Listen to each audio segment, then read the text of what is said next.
A day in my life as a call center agent. Time check, it's 5:30 a.m. and it's Saturday, April 27, 2024, and that's actually my view.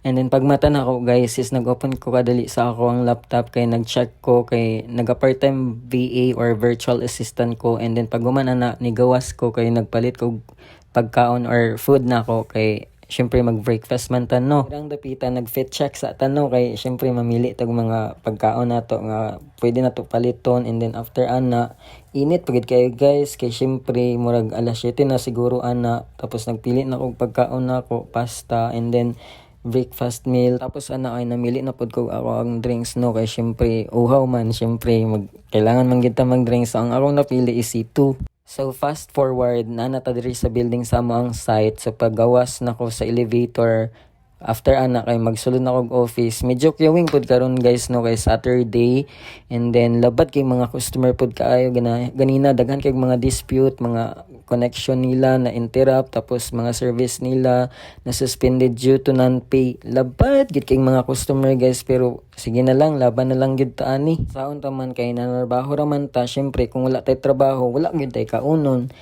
Kaning trabaho nato kailangan din nato i-treasure kay syempre mauning nagbuhi sa ato.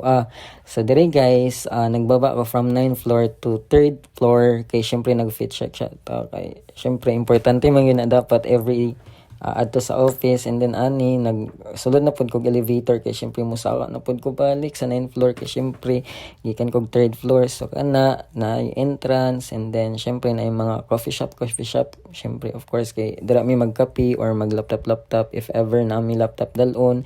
So diri nag mi tan-aw mig mga site engagement, coffee, buntag na diri guys, and then kani bago ra ko nag-out ana, syempre it's Sunday, so God bless to us all. And then mauni siya before ko nagawas or nagnaog sa amo ang building, syempre nag-fit check sa ta kay syempre haggard na kay ta dira wala tay tulog, Diyos ko. So mauning gawas sa among building guys, kuha na siya 12-story building. Ako jeep kay pauli na ko, tapos silulog lula sweet kaayo